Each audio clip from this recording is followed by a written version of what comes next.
then onto the actual EDC. Some of the watches that I wear at work that I don't I don't mind getting a little bit beat up. This is a Longines Hydro Conquest.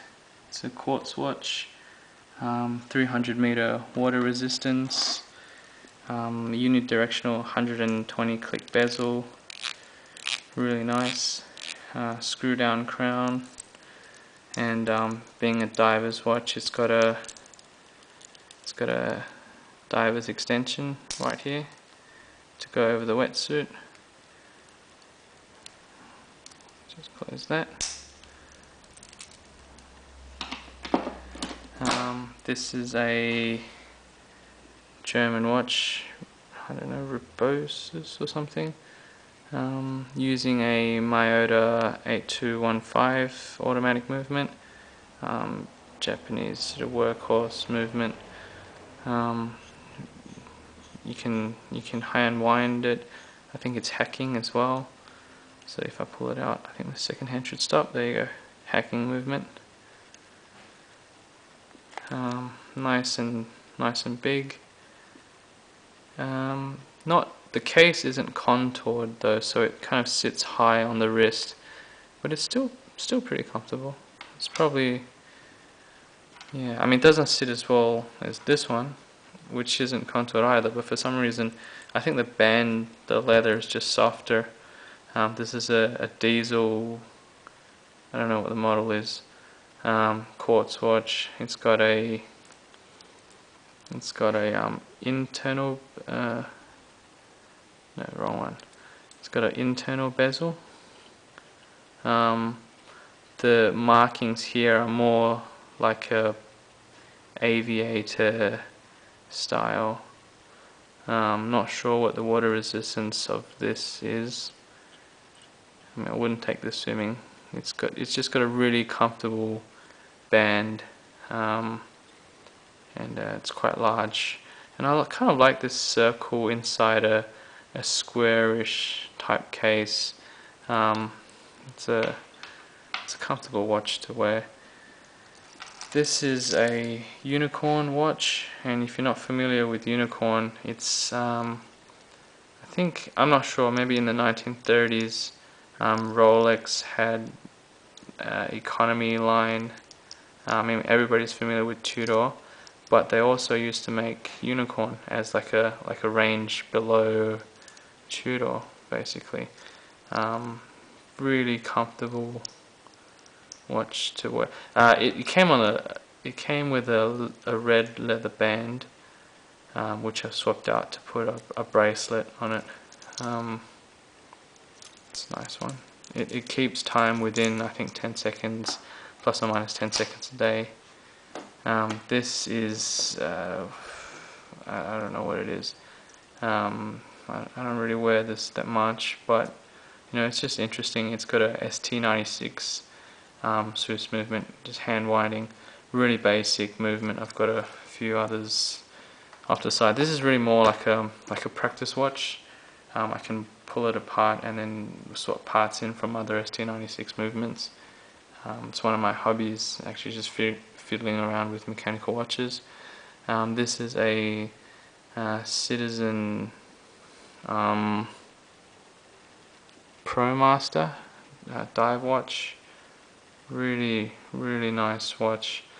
200 meters water resistance, 60 click unidirectional bezel. I took this to the Whitsundays recently. I had some time off. Held up really nicely. Leather band is really comfortable. Beautiful watch. Not very expensive either. It's one of my favorite watches. And this is just a Pierre Cardin something. It's one of my first watches. Can't remember. I mean, it's a quartz watch. I've just put it on a Zulu strap. So these are some of the watches that I've been swapping around. And over here I've got a whole bunch of sort of watch bands, mostly 18, 19 millimeter Zulu strap. and a 20mm Zulu strap. I can put that on the Citizen dive watch, and just some spare sort of movements and things that just to play around with. Like over here is another watch with a, wait, hang on.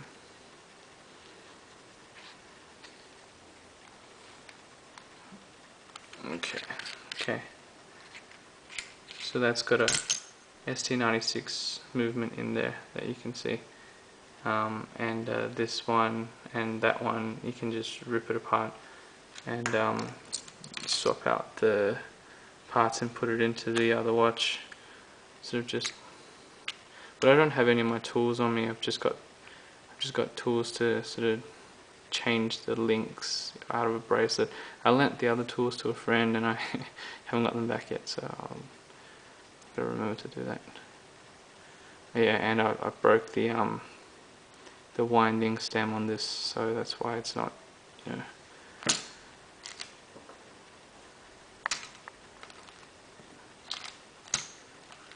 Okay, and then on to the rest of the stuff. Just a flashlight made by Gerber. It's a Gerber Onyx, I think. 30 lumens, 1 AA battery. Rugged, you know, it's good size. That's the one that I probably use the most in terms of flashlight. I mean, you know, you saw the microstream. I do have smaller flashlights, but I just sort of like this size to carry around. This is a phone.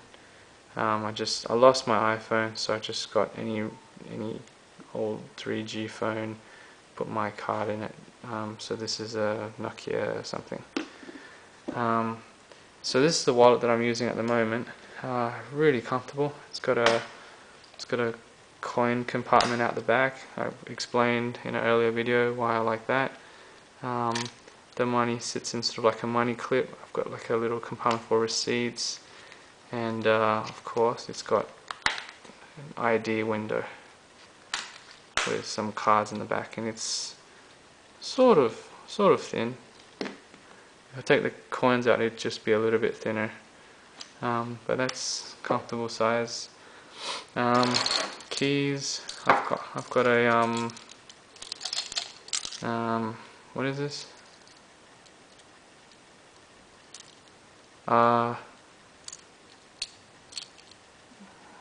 What is that again? Something solitaire. Maglite, yeah, Maglite solitaire. Victorinox Classic in a blue Alex. These get a lot of use. Always have them on my keys, car keys. Leatherman Kick. You know, as I was saying before, I prefer my multi-tools to be this style, sort of centered around the plier, rather than, you know, with all the external blades, which I don't use. Okay, and this is my Victorinox Swiss Champ. It's got everything. And this is a... I don't carry all of this stuff, by the way. The only thing that really gets carried is this. So that gets carried every day. And that's really my real EDC, plus one of these watches. Most recently it's been the Hydro Conquest. The torch, not really. I've got that solitaire there, and I'm not blind at night, so. But sometimes, occasionally, I will take a folding knife of some sort, and once again, I don't know what the knife laws are in New South Wales, so I just carry stuff that can't be opened, quickly. This is a Felneven U2 with that super gold powdered steel, I think it was. I saw this in a Cutlery Lover video a while ago. Bloody sharp, this thing. It's really, really sharp. So sort of be careful closing this. But yeah, this is really nice and light with a very sharp blade. This is something that I, you know, if I had to put, you know, something in my pocket when I was expecting to do a bit of cutting, you know, this would probably be my first choice. Also Opinel number 6. You know, there's enough videos of these around for you to know what this is. I've got a number 8 as well, which I kind of just, you know, leave in the kitchen as a cheese knife. Lighters, I mean, I've got a Zippo collection as well. I don't smoke, but you know, kind of like these. I guess if you're into knives, 9 times out of 10 you're also into Zippos. It's just a street chrome. And then these lighters, Austrian, I don't know, but they're interesting. The sorry, I forgot what these are called, sorry, but you can get them really easily online. The flint is up the side here, and you know, the fuel is, anyway, you pull the bottom of this out and the fuel sits in here, and I'm not sure if I got any fuel in here actually, but it just lights up like that. Really nice. This is lighter than that, and the advantage of this is you can, once you light it, you can then pull this out and you can sort of use that to light other stuff because it'll be lighted up here. Lit. And some more folding knives. So these are some of the Great Eastern knives that I have been carrying at various times. This is a number 48, whatever it is, with the red tractor bone handle. 1095 carbon steel. It's a nice steel. Not sure if I can close this one-handed. It's got a nice half stop. This is some wood handle with a beaver on it. I won't try. And then this is a Barlow with a orange jig bone handle. It's a nice size. So I mean, I do lean towards smaller knives just because I don't do a lot of cutting. And in terms of fixed blade knives, these really just go out with me when I'm going for a hike, or if I'm sort of going somewhere for like a trip, when I sort of rent a house up the coast somewhere, I stay for the weekend. I know that the cutlery in the drawer is probably going to be pretty bad, so I bring some of this stuff along. CKC Hiker, made by Kylie in New Zealand. These, you know, this is very sort of nostalgic knife for me. If you look at any of Kylie's videos, but you know, start from the beginning and you know sort of how he started off and sort of came to be where he is now, and amazing history. This is his belt knife, which, you know, gets a lot of use in the kitchen from me.